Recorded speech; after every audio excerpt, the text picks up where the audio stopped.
ಯದ್ಭಾಸ ಭಾಸತೆ ವಿಶ್ವಂ ಯತ್ಸುಖೇನ ಅನುಮೋದತೆ ನಮಸ್ತಸ್ಮೈ ಗುಣಾತೀತ ವಿಭವಾಯ ಪರಾತ್ಮನೆ. ಸಾಕ್ಷಾತ್ ಶಿವರಾತ್ರಿಯ ವಿಶೇಷ ಸಮಸ್ತ ಜನರಿಗೆ ಶುಭಾಶಯಗಳನ್ನು ತಿಳಿಸ್ತಾ, ಶಿವರಾತ್ರಿ ಎಲ್ಲ ಪುರಾಣಗಳ ಶಿವಪುರಾಣದಲ್ಲಿ ನೋಡಿರ್ತಾರೆ ಜನ ಎಲ್ಲ. ಶಿವನ ವಿಶೇಷವಾಗಿ ಬೇಡರ ಕಣ್ಣಪ್ಪ ಗೊತ್ತಿಲ್ಲದು ಮರದ ಮೇಲೆ ಕೂತ್ಕೊಂಡು ಪಂಚಾಕ್ಷರಿ ಶಿವನ ಜಪವನ್ನು ಮಾಡ್ತಾ ಬಿಲ್ಪತ್ರೆಗಳನ್ನು ಲಿಂಗದ ಮೇಲೆ ಬಿದ್ದ ಮೇಲೆ ಸಾಕ್ಷಾತ್ಕಾರ ಆಯಿತು ಅಂತ. ಅಮೃತವನ್ನು ಕಡಿಬೇಕಾದರೆ ಸಮುದ್ರ ಮಂಥನ ಕಡಿಬೇಕಾದರೆ ಆ ಸಂದರ್ಭದಲ್ಲಿ ವಿಷ ಇಡೀ ಜಗತ್ತೇ ಕಾಪಾಡಲಿಕ್ಕೋಸ್ಕರ ವಿಷವನ್ನು ಕುಡ್ದ ಆ ಸಂದರ್ಭದ ವಿಷಕಂಠ ಎಲ್ಲರಿಗೂ ತ್ಯಾಗವನ್ನು ಮಾಡಿದಂಥ ಮಹಾನ್ ಶಿವ. ಆ ಶಿವನ ಆಚರಣೆಯನ್ನು ನಾವು ಮಾಡ್ತಾ ಇದ್ದೀವಿ. ಭಾಳಷ್ಟು ಜನ ಒಂದೊಂದು ರೀತಿಯಲ್ಲಿ ಹೇಳ್ಬೋದು, ಅವರವರ ಅನುಭವ. ಮುಪ್ಪಿನ ಷಡಾಕ್ಷರರು ಹೇಳ್ದಂಗೆ ಅವರವರ ಭಾವಕ್ಕೆ ಅವರವರ ಭಕುತಿಗೆ ಅವರವರಿಗೆಲ್ಲ ನೀನೊಬ್ಬನೇ ದೇವ, ಅವರವರ ಅರ್ಚನೆ ಅವರವರ ನೇಮಕ್ಕೆ ಅವರವರಿಗೆಲ್ಲ ನೀನೊಬ್ಬನೇ ಅಂತ ಒಂದು ಮಾತು ಹೇಳ್ತಾರೆ. ಭಗವಂತನದು ನನ್ನ ಪ್ರಕಾರ ಹೇಳಬೇಕು ಅಂತಂದರೆ, ಶಿವ ಅಂತ ಅಂದರೆ ಯಾವತ್ತೂ ಆಡಂಬರದ ಅಲಂಕಾರದ ಅಲ್ಲ. ಶಿವ ಒಂದು ಸಲ ಕೇಳಿದಂಥ ಸಂದರ್ಭದಲ್ಲಿ, ಏನ್ರಿ ನೀವು ಪಾರ್ವತಿ ಕೇಳ್ತಾಳೆ, ಸ್ಮಶಾನದಲ್ಲೇ ಇರ್ತೀರ ನೀವು ಯಾವಾಗಲೂ, ನೀವು ಜಗತ್ತಿನ ಒಡೆಯ, ನೀವು ಜಗತ್ ರಕ್ಷಕ, ನೀವು ಯಾವಾಗ ನೋಡಿದ್ರು ಎಲ್ಲ ಸೊತ್ತಿರೋ ಅಂಥ ಒಂದು ಹೂಣಾಕೋರು ಸುಟ್ಟಾಕೋರು ಸಮಾಧಿಗಳ ಹತ್ರ ಹೋಗಿರ್ತೀರಲ್ಲ, ಯಾಕೆ ಅಂತ ತಾಯಿ ಕೇಳ್ತಾಳೆ. ಎಷ್ಟು ಚೆನ್ನಾಗಿದೆ ಅಂತಂದರೆ, ಅವಾಗ ಶಿವ ಹೇಳ್ತಾನೆ, ಬಂದು ಬಳಗ ಎಲ್ಲ ಸಮಾಧಿವರೆಗೂ ತಂದು ಶರೀರ ಬಿಟ್ಟು ಹೋದಾಗ ಆತ್ಮ ನರಳ್ತಾ ಇತ್ತಂತೆ, ನಾನೆಲ್ಲ ಬಿಟ್ಟು ಹೋಗ್ಬಿಟ್ರು ಅಂತ ಅಳ್ತಾ ಇರ್ತಂತೆ. ಅಳ್ತಾ ಇರೋ ಆತ್ಮಕ್ಕೆ ಪರಮಾತ್ಮ ಸಮಾಧಾನ ಮಾಡಲಿಕ್ಕಾಗಿ ಅವನಲ್ಲಿರ್ತಾನೆ ಅಂತ. ಯಾಕೆಂದರೆ ಜಗತ್ತಲ್ಲಿ ಎಲ್ಲರೂ ಹೊರಟೋಗಿರ್ತಾರೆ, ಆದರೆ ಪರಮಾತ್ಮ ಕಡೆ ಆತ್ಮಕ್ಕೆ ಸಾಂತ್ವನ ಹೇಳೋನು, ಆತ್ಮಕ್ಕೆ ರಕ್ಷಣೆ ಕೊಡೋನು, ಆತ್ಮವನ್ನು ಮಾತಾಡಿಸೋನು ಯಾರಂದ್ರೆ ಪರಮಾತ್ಮ. ಶರೀರಕ್ಕೆಲ್ಲ ಬಂದು ಬಳಗ ಹೊರಟೋಗಿರ್ತಾರೆ, ಆದರೆ ಜೊತೆಗೆ ಕಡೆ ಜೊತೆಯವರಿಗಿರೋದು ಪರಮಾತ್ಮ ಅಂತ ತೋರಿಸೋಕ್ಕೋಸ್ಕರ ನಾನು ಅಂಥವ್ರಿಗೂ ಆ ಆತ್ಮಕ್ಕೆ ಬಿಟ್ಟು ಹೋದಂಥ ಆತ್ಮನು ನರಳಬಾರ್ದು, ಅದಕ್ಕೂ ನಾನು ಇದ್ದೀನಿ ಅಂತ ತೋರಿಸ್ಲಿಕ್ಕೋಸ್ಕರ ಸ್ಮಶಾನಕ್ಕಿದ್ದೀನಿ ಅಂತ ಭಗವಂತ ಹೇಳ್ತಾನೆ. ಹಾಗಾಗಿ ಶಿವನಿಗೆ ಬೇಕಾಗಿರೋ ಈ ಶಿವರಾತ್ರಿ ಜಾಗರಣೆ ಅಂತ ಬಹಳಷ್ಟು ಜನ ಹೇಳ್ತಾರೆ. ಶಿವ ಭೂಲೋಕಕ್ಕೆ ಬರ್ತಾನೆ, ಬರೋ ಸಂದರ್ಭದಲ್ಲಿ ಕಾಯ್ತಾ ಇರಬೇಕು ಅಂತ ಅದೊಂದು ವಿಶೇಷ. ಯಾವ ಥರ ಕಾಯಬೇಕು ಅಂದರೆ, ನಾಮಸ್ಮರಣೆ ಮಾಡ್ತಾ ಕಾಯ್ತಾ ಇರಬೇಕು, ಪೂಜೆ ಮಾಡ್ತಾ ಕಾಯ್ತಾ ಇರಬೇಕು, ಹಾಡುಗಳನ್ನು ಭಗವಂತನ ಸ್ಮರಣೆ ಮಾಡ್ತಾ ಕಾಯ್ತಾ ಇರಬೇಕು, ಬೇರೆಯವರು ಹಾಡ್ತಾ ಇರೋದನ್ನ ಕೇಳ್ತಾ ಇರಬೇಕು, ಬೇರೆಯವರು ಪೂಜೆ ಮಾಡ್ತಾ ಇರೋದನ್ನ ನೋಡ್ತಾ ಇರಬೇಕು. ಯಾವುದೋ ಸಂದರ್ಭಗಳಲ್ಲಿ ಭಗವಂತನ ಸಾಕ್ಷಾತ್ಕಾರ ಆಗ್ತದೆ ಅನ್ನೋದಕ್ಕೋಸ್ಕರ ಜಾಗರಣೆ ಅಂತ ಮಾಡಿದ್ದಾರೆ. ಉಪವಾಸ ಅಂಥೇಳಿ ಭಾಳಷ್ಟು ಜನ ಉಪವಾಸ ಇರೋದು. ಯಾಕಪ್ಪ ಉಪವಾಸ ಅಂತಂದರೆ, ಲೌಕಿಕ ಪದದಲ್ಲಿ ಅವರಿಗೆ ನಿದ್ದೆ ಬರಬಾರ್ದು, ಆಕಳಿಕೆ ಬರಬಾರ್ದು, ಆಯಾಸ ಆಗಬಾರ್ದು, ಹೊಟ್ಟೆ ತುಂಬ ತಿನ್ನಬಾರ್ದು ಅನ್ನೋದಕ್ಕೋಸ್ಕರ ಭಗವಂತನ ಹೊಟ್ಟೆ ಒಳಗಿರುವಂಥ ಎಲ್ಲ ಕಲ್ಮಶಗಳನ್ನು ಖಾಲಿ ಮಾಡ್ಕೋಬೇಕು. ಉಪವಾಸ ಅಂತಂದರೆ ಬರೀ ತಿಂದೇ ಇದ್ದರೆ ಅಲ್ಲ. ನಾನು ಹೇಳೋದಿಷ್ಟೇ, ನಿಮ್ಮ ಹೊಟ್ಟೆ ಒಳಗೆ ಎಷ್ಟು ದ್ವೇಷ ಇದೆಯೋ ಹೊರಗಾಕ್ಬಿಡಿ, ಎಷ್ಟು ಅಸೂಯೆ ಇದೆಯೋ ಹೊರಗಾಕ್ಬಿಡಿ, ಎಷ್ಟು ಹೊಟ್ಟೆ ಕಿಚ್ಚಿದೆಯೋ ಹೊರಗಾಕ್ಬಿಡಿ, ಎಷ್ಟು ಅಸೂಯೆ ಇದೆಯೋ ಹೊರಗಾಕ್ಬಿಡಿ, ಎಷ್ಟು ಕ್ರೋಧ ಇದೆಯೋ ಹೊರಗಾಕ್ಬಿಡಿ, ಎಷ್ಟು ಲೋಭ ಇದೆಯೋ ಹೊರಗಾಕ್ಬಿಡಿ. ಇದನ್ನೆಲ್ಲ ಹೊರಗಾಕಿ ಭಗವಂತನ ನಾನು ಪ್ಯೂರಿಟಿ ಇದ್ದೀನಿ ಅಂತ ತೋರಿಸ್ಕೊಳ್ಳೋಕೆ ಇವತ್ತು ಹೊರಗೆ ನನ್ನ ಒಳಗೆ ಏನೂ ಇಲ್ಲಪ್ಪ ಭಗವಂತ, ನಾನು ಪರಿಶುದ್ಧವಾಗಿದ್ದೀನಿ ಅನ್ನೋದಕ್ಕೆ ಉಪವಾಸ. ನಾನು ಪರಿಶುದ್ಧವಾಗಿದ್ದೀನಿ ಅನ್ನೋದಕ್ಕೆ ಉಪವಾಸದಲ್ಲಿ ಭಗವಂತ, ಯಾಕಂದರೆ ಪ್ಯೂರಿಟಿ ಇದ್ದಾನೆ. ಇವನು ಪ್ಯೂರಿಟಿಯಾಗಿ ಶುಭ್ರವಾಗಿಲ್ಲ ಅಂತಂದರೆ ಭಗವಂತ ಕಾಣಿಸೋದಿಲ್ಲ. ಮನುಷ್ಯರಲ್ಲಿ ಏನಪ್ಪ ಅಂತಂದರೆ, ನಾವು ಅಂದ್ಕೊಂಡಿದ್ದೀವಿ ಮಡಿ ಉಟ್ಕೊಂಡ ತಕ್ಷಣ ಸ್ನಾನ ಮಾಡಿದ ತಕ್ಷಣ ನಾವು ಮಡಿ ಇದ್ದೀವಿ ಅಂತಲ್ಲ. ನಮ್ಮ ಒಳಗಿರುವಂಥ ಕಲ್ಮಶಗಳನ್ನು ಹೊರಗಾಕಿ ನಮ್ಮ ಶುಭ್ರವಾಗಿರ್ತೀವಲ್ಲ, ಶುಚಿತ್ವವಾಗಿರ್ತೀವಲ್ಲ, ಮಧುರತ್ವವಾಗಿರ್ತೀವಲ್ಲ, ಅದು ಇದ್ದಾಗ ಭಗವಂತನೂ ಶುಭ್ರವಾಗಿರೋದಕ್ಕೆ. ಯಾಕೆಂದರೆ ಪಾಸಿಟಿವ್ನೇ ಹೊಂದಾಣಿಕೆ ಆಗೋದು, ಪ್ಲಸ್ಸೇ ಹೊಂದಾಣಿಕೆ ಆಗೋದು, ಮೈನಸ್ಸೇ ಹೊಂದಾಣಿಕೆ ಆಗೋದು. ಹಾಗೆ ಭಗವಂತನ ಸಾಕ್ಷಾತ್ಕಾರ ಆಗಬೇಕಂದ್ರೆ ಉಪವಾಸಕ್ಕಿಂತ ಪ್ಯೂರಿಟಿ, ಹೊಟ್ಟೆ ಒಳಗಿರೋದನ್ನ ತೆಗೆದಾಕಬೇಕು. ನೀವು ಶುಚಿಯಾಗಿದ್ದರೆ ಆ ಭಗವಂತ ಸಾಕ್ಷಾತ್ಕಾರ ಆಗ್ತದೆ. ಸಾಮೀಪ್ಯಕ್ಕೆ ಬರ್ತಾನೆ ಅಂತ.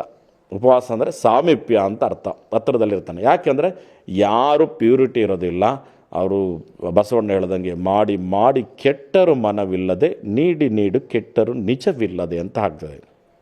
ಭಗವಂತನಿಗೆ ಬೇಕಾಗಿರೋದು ಇವತ್ತು ಅಭಿಷೇಕ ಮಾಡ್ತೀವಲ್ಲ, ಅಭಿಷೇಕ ಮಾಡಬೇಕಾದ್ರೂ ಅಷ್ಟೇ ಅದು ಭಕ್ತಿ ಶ್ರದ್ಧೆಯಿಂದ ಅಭಿಷೇಕ ಮಾಡಬೇಕು, ಭಾವಪೂರ್ವಕವಾಗಿ ಅಭಿಷೇಕ ಮಾಡಬೇಕು. ಇಲ್ಲ ಮಾಡಬೇಡಿ.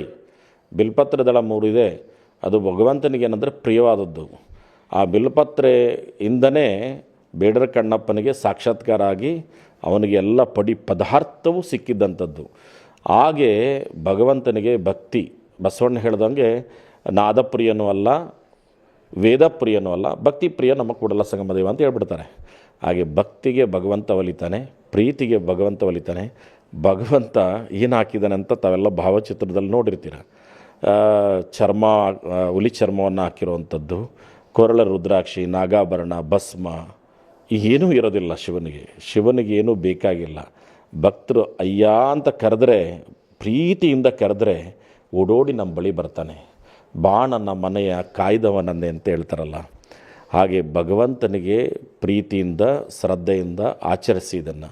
ಶಿವರಾತ್ರಿ ಅಂತ ಅಂದರೆ, ಶಿವ ಅಂತ ಅಂದರೆ ಶುಚಿತ್ವ ಅಂತ ಅರ್ಥ, ಶಿವ ಅಂತ ಅಂದರೆ ಶುಭ್ರ ಅಂತ ಅರ್ಥ, ಶಿವ ಅಂತ ಅಂದರೆ ಪ್ರೇಮ ಅಂತ ಅರ್ಥ, ಶಿವ ಅಂತ ಅಂದರೆ ಪ್ರೀತಿ ಅಂತ ಅರ್ಥ, ಶಿವ ಅಂತ ಅಂದರೆ ಕರುಣಾಮಯಿ ಅಂತ ಅರ್ಥ, ಶಿವ ಅಂತ ಅಂದರೆ ಮೋಕ್ಷ ಅಂತ ಅರ್ಥ, ಶಿವ ಅಂತ ಅಂದರೆ ಲಯ ಅಂದರೆ ಸಂಹಾರ ಮಾಡೋನು ಅಂತ. ನಮ್ಮಲ್ಲಿರುವಂಥ ಎಲ್ಲ ಕೆಟ್ಟ ಕಲ್ಮಶಗಳನ್ನು ಸಂಹಾರ ಮಾಡಿ ಶುಚಿರ್ಭೂತರಾಗಿ ಮಾಡುವಂಥವನೇ ಭಗವಂತ.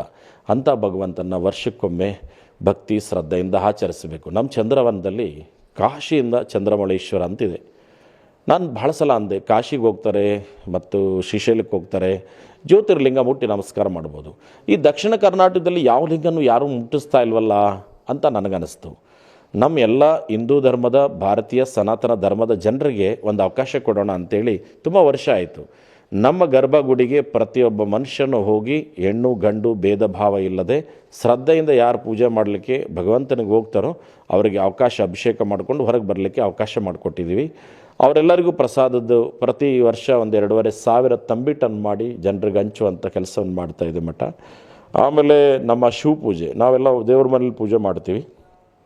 ಇವತ್ತು ಬಹಿರಂಗವಾಗಿ ಶಿವಪೂಜೆ ಮಾಡಿ ಎಲ್ಲ ಜನಾಂಗನೂ ನೋಡ್ಬೋದು. ಈಗ ಹೇಗೆ ಪೂಜೆ ಮಾಡ್ತಾರೆ ಸ್ವಾಮೀಜಿ, ಇದಿಷ್ಟಲಿಂಗ ಅಂದರೆ ಏನು, ಅದು ಸ್ಥಾವರಲಿಂಗ, ಇದಿಷ್ಟಲಿಂಗ, ಎಷ್ಟು ವ್ಯತ್ಯಾಸ ಇರ್ತದೆ, ಸೊ ಅದ್ರದ್ದು ಆ ಪೂಜೆ ಹೆಂಗಿರ್ತದೆ, ಈ ಪೂಜೆ ಇರ್ತದೆ ಹೆಂಗೆ ಅಂತ ಇವತ್ತೆಲ್ಲ ತಿಳಿಸುವಂಥ ಒಂದು ಶಿವರಾತ್ರಿ. ನಾವು ಈ ಸಲ ಭಾಳ ವಿಶೇಷವಾಗಿ ಜೋರಾಗಿ ಮಾಡ್ತಾಯಿಲ್ಲ. ಯಾಕೆ ಅಂತಂದರೆ 2ನೇ ತಾರೀಕು, 3ನೇ ತಾರೀಕು, 4ನೇ ತಾರೀಕು 48 ಗಂಟೆ ಅಖಂಡ ಯಾಗ ವಿಶ್ವ ಲೋಕ ಕಲ್ಯಾಣಾರ್ಥಕವಾಗಿ ಮಾಡ್ತಾ ಇರೋದರಿಂದ ಈ ಸಂದರ್ಭದಲ್ಲಿ ಬಹಳಷ್ಟು ಜನ ಸಾಧು ಸಂತರು ಆ ಸಂದರ್ಭ ಬರೋದರಿಂದ, ಗಣ್ಯರು ಬರೋದರಿಂದ, ಭಕ್ತಾದಿಗಳು ಬರೋದರಿಂದ, ಆ ಕಾರ್ಯಕ್ರಮ ಇರೋದರಿಂದ ಈ ಕಾರ್ಯಕ್ರಮ ಸ್ವಲ್ಪ ನಾವು ಅಷ್ಟೊಂದು ಜೋರಾಗಿ ಏನು ಮಾಡ್ತಾಯಿಲ್ಲ. ಬರೋ ಎಲ್ಲ ಭಕ್ತರಿಗೂ ವ್ಯವಸ್ಥೆಗಳನ್ನು ನಾವು ಮಾಡಿದ್ದೀವಿ. ಶಿವರಾತ್ರಿ ಮತ್ತೊಮ್ಮೆ ನಿಮ್ಮೆಲ್ಲರಿಗೂ ಶುಭ ಆಗಲಿ. ಶಾಂತಿ, ನೆಮ್ಮದಿ, ಸಮಾಧಾನ, ತೃಪ್ತಿ. ನಾನೆಲ್ಲ ಭಕ್ತರಿಗೂ ಹೇಳೋದಿಷ್ಟೇ, ಮನೆ ಕಟ್ತಾ ಇದ್ರೂ ಪರವಾಗಿಲ್ಲ, ಆಸ್ತಿ ಮಾಡದಿದ್ರೂ ಪರವಾಗಿಲ್ಲ, ನೆಮ್ಮದಿ ಕಳ್ಕೊಬೇಡಿ, ಶಾಂತಿ ಕಳ್ಕೊಬೇಡಿ, ಸಮಾಧಾನ ಕಳ್ಕೊಬೇಡಿ, ಆರೋಗ್ಯ ಕಳ್ಕೊಬೇಡಿ, ನಿಮ್ಮ ನಡುವೆ ಇರುವ ಪ್ರೀತಿಯನ್ನು ಕಳ್ಕೊಬೇಡಿ. ಯಾಕೆ ಅಂತಂದರೆ ಏನು ಮಾಡಿದ್ರೂ ನಿಮ್ಮ ಸಮಾಧಾನದಿಂದ ಪೂಜೆ ಮಾಡಬೇಕು. ಸಮಾಧಾನ ಇಲ್ಲ ಅಂದರೆ ಪೂಜೆ ಮಾಡೋಕ್ಕಾಗೋದಿಲ್ಲ, ಶಾಂತಿ ಇಲ್ಲ ಅಂತಂದರೆ ಪೂಜೆ ಮಾಡೋಕ್ಕಾಗೋದಿಲ್ಲ. ಹಾಗಾಗಿ ಎಲ್ಲ ದೊಡ್ಡ ಸಂಪತ್ತುಗಳು ಅಂದರೆ ಶಾಂತಿ, ನೆಮ್ಮದಿ, ಆರೋಗ್ಯ. ಇದನ್ನು ಕಳ್ಕೊಂಡು ಏನೂ ಮಾಡೋಕ್ಕೆ ಹೋಗಬೇಡಿ. ಪ್ರೀತಿಗಿಂತ ಜಗತ್ತಿನೊಳಗೆ ದೊಡ್ಡದಿಲ್ಲ, ಅದರಲ್ಲೂ ಭಗವಂತ ಅಡಗಿದ್ದಾನೆ. ಆ ಭಗವಂತನ ಮನೆಯಲ್ಲಿ ಎಷ್ಟೋ ಜನರು ತಾಯಿ ತಂದೆಗೆ ಪ್ರೀತಿ ಮಾಡಿ, ಮಕ್ಕಳಿಗೆ ಪ್ರೀತಿ ಮಾಡಿ, ಸ್ನೇಹಿತರು ಪ್ರೀತಿ ಮಾಡಿ. ಆದರೆ ಒಂದು ಅರ್ಥದಲ್ಲಿ ಏನಪ್ಪ ಅಂತಂದರೆ ನಾವೆಲ್ಲರೂ ಏನಾಗಿದ್ದೀವಿ ಅಂದರೆ ಸುಮ್ಮನೆ ಓಡ್ತಾ ಇದ್ದೀವಿ, ಭಾಳ ಓಡ್ತಾ ಇದ್ದೀವಿ, ಆದರೆ ಎಲ್ಲ ಮರಿತಾ ಇದ್ದೀವಿ. ಶಾಶ್ವತ ಇಲ್ಲ ಈ ಭೂಮಿ ಮೇಲೆ. ಇರೋಷ್ಟು ದಿನ ಎಲ್ಲ ರೀತಿಯಿಂದನೂ ಪ್ರೀತಿಯಿಂದ ಹಂಚಿಕೊಳ್ತಾ, ಸೌಹಾರ್ದತೆಯಿಂದ ಮತ್ತು ಬಾಂಧವ್ಯದಿಂದ ಹಂಚಿ ತಿನ್ನುವ ಸಂಸ್ಕೃತಿ ನಿಮ್ಮದಾಗಲಿ ಅಂತ ಈ ಸಂದರ್ಭದಲ್ಲಿ ಹೇಳ್ತಾ ಮತ್ತೊಮ್ಮೆ ಶಿವರಾತ್ರಿ ಹಬ್ಬದ ಶುಭಾಶಯಗಳು. ರೈಟ್ ನ್ಯೂಸ್ ಅವರು ಇವತ್ತು ಶಿವರಾತ್ರಿ ಬಗ್ಗೆ ನನಗೆ ಒಂದಿಷ್ಟು ಮಾಹಿತಿಯನ್ನು ಕೇಳಿದ್ರು. ನನಗೇನು ಅನ್ನಿಸ್ತೋ ಅದು ಹೇಳ್ತೀನಿ. ನನಗೆ ಯಾವಾಗಲೂ ತಲೆಯಿಂದ ಮಾತಾಡೋ ಅಭ್ಯಾಸ ಇಲ್ಲ. ನನ್ನ ಹೃದಯದಿಂದ ಏನು ಪದಗಳು ಬರ್ತೋ ಅದನ್ನೇ ಮಾತಾಡೋ ಅಭ್ಯಾಸ ಇದೆ. ಬಹುಶಃ ಆ ಅಂಶ ಕ್ಷೀರದಂತೆ ಹಾಲು ನೀರು ಬಿಟ್ಟಾಗ ಹಾಲನ್ನು ಹೇಗೆ ಸ್ವೀಕರಿಸ್ತದೋ ಹಾಗೆ ನನ್ನ ಒಳ್ಳೆಯ ಪದಗಳು ನಿಮಗೆ ಖುಷಿಯಾದರೆ ತಗೊಂಡು ಆಚರಿಸ್ಕೊಳ್ಳಿ ಮತ್ತು ಅನುಸರಿಸಿ ಅನ್ನೋ ಮಾತನ್ನು ಈ ಸಂದರ್ಭದಲ್ಲಿ ಹೇಳ್ತಾ ನನ್ನ ಮಾತು ವಿರಾಮ ಕೊಡ್ತಾ ಇದ್ದೀನಿ. ಶಿವಂಭುಯಾತ್.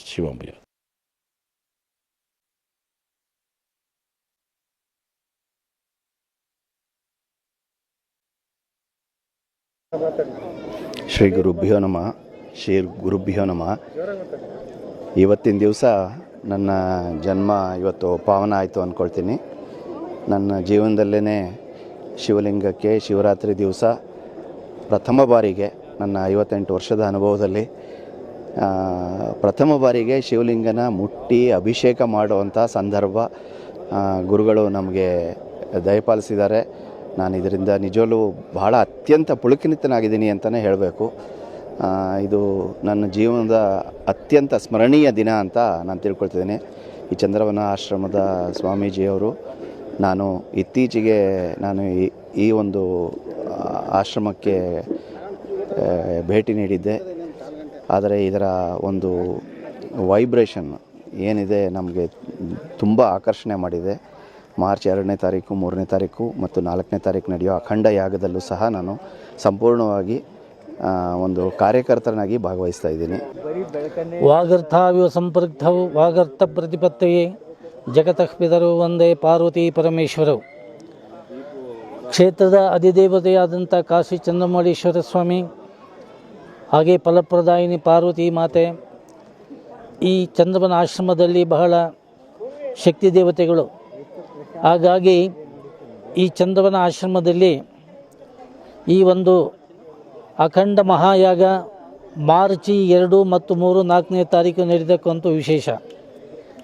ಹೆಚ್ಚಿನದಾಗಿ ನಮ್ಮ ದಕ್ಷಿಣ ಕರ್ನಾಟಕದಲ್ಲಿ ಪ್ರತಿಯೊಬ್ಬ ವ್ಯಕ್ತಿಗೂ ಸಹ ಗರ್ಭಗುಡಿಗೆ ಹೋಗಿ ಶಿವಲಿಂಗವನ್ನು ಸ್ಪರ್ಶಿಸಿ ಅಭಿಷೇಕವನ್ನು ಮಾಡತಕ್ಕಂಥ ಒಂದು ವ್ಯವಸ್ಥೆ ನಮ್ಮ ಚಂದ್ರವನಾಶ್ರಮದಲ್ಲಿದೆ. ಬಂದ ಭಕ್ತಾದಿಗಳಿಗೆ ಈಗಾಗಲೇ ಅದರ ಒಂದು ಅನುಭವವಾಗಿದೆ. ಮುಕ್ತವಾಗಿ ಯಾವ ಜಾತ್ಯತೀತವಾದಂಥ ರೀತಿಯಲ್ಲಿ ಪ್ರತಿಯೊಬ್ಬರಿಗೂ ಕೂಡ ಅವರವರ ಒಂದು ಭಕ್ತಿ ಭಾವನೆಗೆ ಅನುಸಾರವಾಗಿ ಹೋಗಿ ಅಭಿಷೇಕವನ್ನು ಮಾಡ್ತಕ್ಕಂಥ ವ್ಯವಸ್ಥೆ.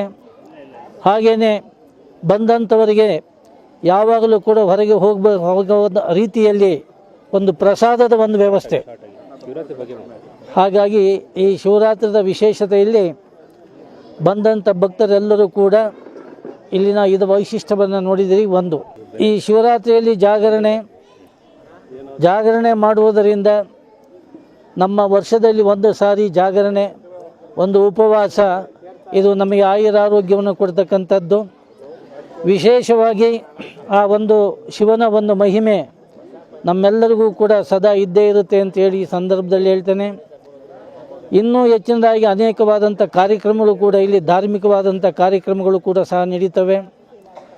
ಅಲ್ಲದೆ ಯೋಗ, ಹಾಗೆ ಜ್ಯೋತಿಷ್ಯ, ಸಂಸ್ಕೃತ ಮತ್ತು ಆಗಮ ಈಗಳಿಗೆ ಸಂಬಂಧಪಟ್ಟಂತಹ ಟ್ರೆಡಿಷನಲ್ ಸಂಬಂಧಪಟ್ಟಂತಹ ಶಿಕ್ಷಣಕ್ಕೂ ಕೂಡ ಪರಮ ಪೂಜ್ಯರ ಅವಕಾಶವನ್ನು ಮಾಡಿಕೊಟ್ಟಿದ್ದಾರೆ. ಯಾರೇ ಆದರೂ ಕಲಿಯತಕ್ಕಂಥ ಆಸಕ್ತಿ ಇರತಕ್ಕಂಥವರಿಗೆ ಉಚಿತವಾದಂತಹ ವಸತಿ ಮತ್ತು ಭೋಜನದ ವ್ಯವಸ್ಥೆಯನ್ನು ಕೂಡ ಮಾಡಿದ್ದಾರೆ. ಹಾಗಾಗಿ ಪ್ರತಿ ತಿಂಗಳು ಹುಣ್ಣಿಮೆಯೂ ಕೂಡ ಕಾರ್ಯಕ್ರಮ ಇರುತ್ತೆ. ಅನೇಕ ಜನ ಭಕ್ತಾದಿಗಳು ಬಂದಂಥವ್ರು ಒಂದು ಸಾರಿ ಬಂದು ಹೋದರೆ ಪುನಃ ಈ ಒಂದು ಸ್ಥಳಕ್ಕೆ ಬಂದು ಹೋಗಬೇಕು ಎಂಬತಕ್ಕಂತಹ ರೀತಿಯಲ್ಲಿ ಒಂದು ಶಕ್ತಿಯ ಒಂದು ವೈಶಿಷ್ಟ್ಯತೆ ಇದೆ. ಹಾಗಾಗಿ ಅನ್ಯಕ್ಷೇತ್ರೇ ಕೃತಂ ಪಾಪಂ ಪುಣ್ಯಕ್ಷೇತ್ರೇ ವಿನಶ್ಯತಿ, ಪುಣ್ಯಕ್ಷೇತ್ರೇ ಕೃತಂ ಪಾಪಂ ವಜ್ರಲೇಪೋ ಭವಿಷ್ಯತಿ ಎನ್ನುವ ರೀತಿಯಲ್ಲಿ ಬಂದಂಥವರಿಗೆ ಅವರ ಪಾಪ ಪರಿಹಾರಗಳನ್ನು ಮಾಡಿಕೊಂಡು ಮನಸ್ಸಿಗೆ ನೆಮ್ಮದಿಯನ್ನು ತೆಗೆದುಕೊಂಡು ಹೋಗ್ತಕ್ಕಂತಹ ಒಂದು ಸುವರ್ಣಾವಕಾಶ ಈ ಚಂದ್ರವನ ಆಶ್ರಮದಲ್ಲಿ ಇದೆ ಅಂತೇಳಿ ಈ ಸಂದರ್ಭದಲ್ಲಿ ಭಕ್ತ ಮಹಾಶಯರೆಲ್ಲರೂ ಕೂಡ ತಮ್ಮ ಗಮನಕ್ಕೆ ತರ್ತೇನೆ. ನನ್ನ ಹೆಸರು ಡಾಕ್ಟರ್ ಸೃಜನಾ ತುಳಸಿರಾಮ್ ಅಂತ ಹೇಳಿ. ನಾನಿಲ್ಲಿ ಆದಿ ಆರೋಗ್ಯ ಆಶ್ರಮ ಆಯುರ್ವೇದಿಕ್ ಹಾಸ್ಪಿಟ್ಲಲ್ಲಿ ಡಾಕ್ಟರಾಗಿ ವರ್ಕ್ ಮಾಡ್ತಾಯಿದ್ದೀನಿ. ಆ್ಯಂಡ್ ನನಗೆ ಈ ಪರ್ಟಿಕ್ಯುಲರ್ಲಿ ಈ ಶಿವರಾತ್ರಿ ಟೈಮಲ್ಲಿ ಇಲ್ಲಿರೋದಕ್ಕೆ ತುಂಬ ಖುಷಿ ಆಗ್ತಿದೆ. ಯಾಕಂದರೆ ಫಾರ್ ದ ಫಸ್ಟ್ ಟೈಮ್ ನಾನು ನೋಡ್ತಿರೋದು ಯಾವುದೋ ಒಂದು ದೇವಸ್ಥಾನದ ಗರ್ಭಗುಡಿಗೆ, ಅದರಲ್ಲೂ ಹೆಣ್ಮಕ್ಳನ್ನ ಬಿಡೋದಕ್ಕೆ ಅವಕಾಶ ಇರೋದಕ್ಕೆ ತುಂಬ ಖುಷಿ ಆಗ್ತಿದೆ. ಆ್ಯಂಡ್ ಇಲ್ಲಿ ಬಂದು ಇಲ್ಲಿ ಅಭಿಷೇಕ ಮಾಡಿದ್ದಕ್ಕೆ ತುಂಬ ಖುಷಿ ಇದೆ. ಆ್ಯಂಡ್ ಪರ್ಟಿಕ್ಯುಲರ್ಲಿ ಈ ಎನ್ವಿರಾನ್ಮೆಂಟಲ್ಲಿ ಈ ಸ್ಪಿರಿಚುವಲಿ ತುಂಬ ಬೆಸ್ಟ್ ಇರೋವಂಥ ಪ್ಲೇಸಲ್ಲಿ ನಮ್ಮ ಆಯುರ್ವೇದಿಕ್ ಸಿಸ್ಟಮ್ ಆಫ್ ಮೆಡಿಸಿನ್ದು ಒಂದು ಹಾಸ್ಪಿಟ್ಲ್ ಇರೋದು ತುಂಬ ಖುಷಿ ಇದೆ. ಆ್ಯಂಡ್ ಅದರಲ್ಲೂ ನಮ್ಮ ಹಾಸ್ಪಿಟ್ಲಲ್ಲಿ ಎಲ್ಲ ರೀತಿಯ ಎಕ್ವಿಪ್ಮೆಂಟ್ಸು ಫುಲ್ ಕಂಪ್ಲೀಟ್ಲಿ ಎಲ್ಲ ರೀತಿ ಟ್ರೀಟ್ಮೆಂಟ್ಸ್ಗೂ ಏನೇನು ಎಕ್ವಿಪ್ಮೆಂಟ್ಸ್ ಬೇಕು ಅದೆಲ್ಲ ಕಂಪ್ಲೀಟ್ಲಿ ಇರೋದ್ರಿಂದ ಇಲ್ಲಿ ಎಲ್ಲ ರೀತಿಯ ಡಿಸೀಸಸ್ಗೆ ಎಲ್ಲ ರೀತಿಯ ಕಂಡೀಷನ್ಸಿಗೂ ಟ್ರೀಟ್ಮೆಂಟ್ ಅವೈಲೇಬಲ್ ಇದೆ. ಅದರಿಂದನೂ ತುಂಬ ಖುಷಿ ಇದೆ. ಯಾಕಂದರೆ ಇಂಥ ಒಳ್ಳೆ ಎನ್ವಿರಾನ್ಮೆಂಟಲ್ಲಿ ನಮ್ಮ ಸಿಸ್ಟಮ್ ಆಫ್ ಮೆಡಿಸಿನ್ದು, ಅದರಲ್ಲೂ ಇಂಡಿಯನ್ ಸಿಸ್ಟಮ್ ಆಫ್ ಮೆಡಿಸಿನ್ದು ಟ್ರೀಟ್ಮೆಂಟ್ ನಡೀತಿದೆ ಅಂದರೆ ತುಂಬ ಖುಷಿ ಇದೆ. ಪ್ರತಿ ವರ್ಷ ಇಲ್ಲಿ ಚಂದ್ರವನ ಆಶ್ರಮಕ್ಕೆ ಭೇಟಿ ಕೊಡ್ತಾ ಇದ್ದೀನಿ. ಸುಮಾರು ಒಂದು 6 ವರ್ಷದಿಂದ ಪ್ರತಿ ಶಿವರಾತ್ರಿಗೆ ಇಲ್ಲಿ ಬಂದು ಲಿಂಗ ಮುಟ್ಟಿ ಪೂಜೆ ಮಾಡಿ ಅಭಿಷೇಕ ಮಾಡಿ ಹೋಗ್ತಾ ಇರ್ತೀನಿ. ಇಲ್ಲಿ ವಿಶೇಷ ಏನಂದರೆ ಇಲ್ಲಿ ನಮ್ಮ ಈ ಕಡೆ ಸೌತ್ ಇಂಡಿಯಾದಲ್ಲಿ ಯಾವುದೂ ಈ ಥರದ್ದು ಅನುಕೂಲಗಳಿಲ್ಲ. ನಮ್ಮ ತ್ರಿನೇತ್ರ ಮಹಾಸ್ವಾಮಿಗಳು ಈ ಥರ ವರ್ಷಕ್ಕೊಂದು ಸರಿ ಪ್ರತಿಯೊಬ್ಬರು ಬಂದು ದಂಪತಿಗಳು ಬಂದು ಲಿಂಗ ಮುಟ್ಟಿ ಪೂಜೆ ಮಾಡಿ ಅವರ ಆಶೀರ್ವಾದ ಪಡ್ಕೊಂಡು ಹೋಗ್ತಾಯಿದ್ದೀವಿ. ಇಲ್ಲಿ ವಿಶೇಷ ಅಂದರೆ ಇಲ್ಲಿ ಕಾವೇರಿ ನದಿ ಪೂರ್ವಕ್ಕೆ ಹರಿಯುತ್ತೆ. ಮತ್ತು ಇಲ್ಲಿ ನವಗ್ರಹ ದೇವಸ್ಥಾನ ಇದೆ. ಪ್ರತಿ ನವಗ್ರಹಕ್ಕೂ ಸಪ್ರೇಟು ಅದೇ ಆದಂಥ ವಿಗ್ರಹಗಳಿದೆ, ಅದೇ ಆದಂಥ ಗಿಡಗಳಿದೆ. ಅಲ್ಲಿ ಬಂದು ಅಭಿಷೇಕ ಮಾಡಿ ಪ್ರತಿ ಒಬ್ಬರು ಬಂದು ಪೂಜೆ ಮಾಡ್ಬೋದು. ಮತ್ತು ಇಲ್ಲೇನಂದರೆ ವಿಶೇಷ ಅಂದರೆ ಪ್ರತಿ ಬೆಳದಿಂಗಳ ಹುಣ್ಣಿಮೆ, ಇದು 147 148ನೇ ಹುಣ್ಣಿಮೆ, ಪ್ರತಿ ಹುಣ್ಣಿಮೆಲೂ ಬಂದು ಇಲ್ಲಿ ಕಾವೇರಿ ಆರತಿ ಮಾಡಿ ಫಲಪ್ರದಾಯಿನಿ ಪಾರ್ವತಿ ದೇವಿಗೆ ಪೂಜೆ ಮಾಡಿ ನಂತರ ಗಂಗಾರತಿ ಮಾಡಿ ಸ್ವಾಮೀಜಿಗಳು ತಮ್ಮ ಕೈಯಾರನೇ ಕೈತುತ್ತು ಎಲ್ಲ ಎಷ್ಟು ಜನ ಭಕ್ತಾದಿಗಳು ಬಂದಿರ್ತಾರೆ ಎಲ್ರಿಗೂ ಕೈತುತ್ತು ಕೊಟ್ಟು ಆಶೀರ್ವಾದ ಮಾಡ್ತಾರೆ. ಇದು ವಿಶೇಷ. ಬೆಳದಿಂಗಳ ರಾತ್ರಿಯಲ್ಲಿ ಪ್ರಸಾದ ಕೊಡುವಾಗ ಪೂರ್ತಿ ಲೈಟ್ ಆಫ್ ಆಗಿರ್ತದೆ. ಬರೀ ಬೆಳದಿಂಗಳು ಮಾತ್ರ ನಾವು ಊಟ ಮಾಡ್ತಾ ಇರ್ತೀವಿ. ಅದೆಲ್ಲೂ ನೋಡಿಲ್ಲ ಇದುವರೆಗೂ ನಾನು. ಈ ಮಠದ ವಿಶೇಷ. ಶಿವರಾತ್ರಿ ಪೂಜೆ ಮಾಡಿ ಫ್ಯಾಮಿಲಿ ಸಹಿತ ಮಕ್ಕಳು ಮಗ ಎಲ್ಲ ಸೇರಿ ಲಿಂಗ ಮುಟ್ಟು ಪೂಜೆ ಮಾಡಿ ಆಶೀರ್ವಾದ ತಗೊಂಡಿದ್ವಿ. ಗುರುಗಳ ಆಶೀರ್ವಾದ ತಗೊಂಡಿದ್ವಿ. ಪ್ರತಿ ವರ್ಷ ನಮ್ಮ ಮನೆಯವ್ರು ಬರ್ತಾಯಿದ್ರು ಯಾವಾಗಲೂ. ನಾನು ಇದೇ ಫಸ್ಟ್ ಟೈಮ್ ಬಂದಿರೋದು. ತುಂಬ ಖುಷಿ ಆಯಿತು. ಈ ಥರ ಎಕ್ಸ್ಪೀರಿಯೆನ್ಸು ಎಲ್ಲೂ ಆಗಿಲ್ಲ, ನೋಡಿಲ್ಲ. ಇದೇ ಫಸ್ಟ್ ಜಾಗರಣೆ ಮಾಡ್ಬೇಕು ಅಂದ್ಕೊಂಡಿದ್ದೀನಿ. ಮಾಡಬೇಕು. ಉಪವಾಸ ಇದ್ದೆ. ಹೌದು. ಇಲ್ಲ ನೀರಷ್ಟೇ. ಅದಕ್ಕೆ ಜಾಗರಣೆ ಪಕ್ಕ ಇದೆ. ಜಾಗರಣೆ ಇರಬೇಕು ಅಂತ ಅಂದ್ಕೊಂಡಿದ್ದೀನಿ. ಅದು ಯಾವಾಗೂ ಇಲ್ಲ ಅದು ಜಾಗರಣೆ. ಸಣ್ಣವರಿದ್ದಾಗ, ಕಾಲೇಜಲ್ಲಿದ್ದಾಗ ಫ್ರೆಂಡ್ಸ್ ಒಟ್ಟಿಗೆ ಫ್ಯಾಮಿಲಿ ಜೊತೆ ಎಲ್ಲರೂ ಒಟ್ಟಿಗೆ ಇದ್ದಾಗ ಮಾಡ್ತಾಯಿದ್ವಿ. ಆಮೇಲೆ ಎಲ್ಲ ಕಮ್ಮಿ ಆಯಿತು. ಯಾರು ಕಂಪ್ನಿಗೆ ಕೊಡೋಕ್ಕಿಲ್ಲ ಹಾಗೆ ಅಂತ ಇಲ್ಲಿ ಮೈಸೂರಿಗೆ ಬಂದಮೇಲಂತೂ ಮಾಡೋಕ್ಕೆ ಆಗಿಲ್ಲ. ಇವಾಗ ಮಾಡ್ಬೇಕು ಅಂದ್ಕೊಂಡಿದ್ದೀನಿ. ಎಲ್ಲರೂ ಇದ್ದಾರೆ. ತುಂಬ ಖುಷಿ. Thank you. ನಿಮಗೂ ಒಳ್ಳೆಯದಾಗಲಿ. ನನ್ನ ಹೆಸರು ಹಿತಾ ಅಂತ. ಇಂಜಿನಿಯರಿಂಗ್ ಓದ್ತಾ ಇದ್ದೀನಿ ವಿದ್ಯಾವರ್ಧಕ ಕಾಲೇಜಲ್ಲಿ. ಹೌದು, ಮೈಸೂರು. ಅದೇ ಫುಲ್ ಆ್ಯಂಬಿಯನ್ಸ್ ಎಲ್ಲ ತುಂಬ ಚೆನ್ನಾಗಿದೆ.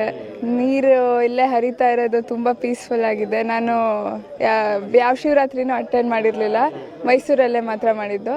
ಇಲ್ಲಿ ಬಂದು ತುಂಬ ಖುಷಿ ಆಯಿತು. ಪೂಜೆ ಎಲ್ಲ ಮಾಡಿದ್ವಿ, ಪ್ರಸಾದ ಎಲ್ಲ ತಿಂದ್ವಿ. ತುಂಬ ಇಷ್ಟ ಆಯಿತು. ಆಯಿತು.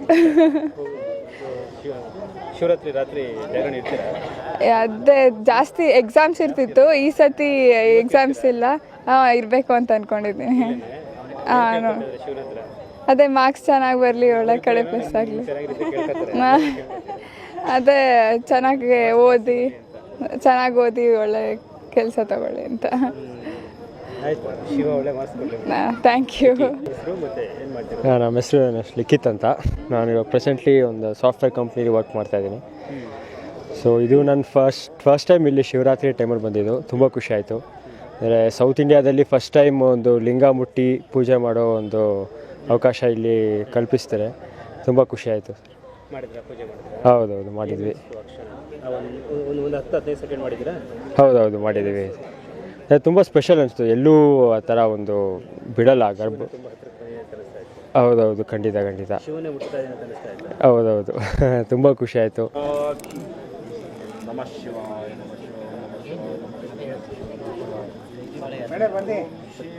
ಹೇಳ್ಕೊಡ್ತಾ ಇದ್ರೆ ವಿದೇಶ ನೀವು ಬರ್ಕೊಡ್ತಾ ಇದ್ರೆ ಹೌದಾ? ಹಲೋ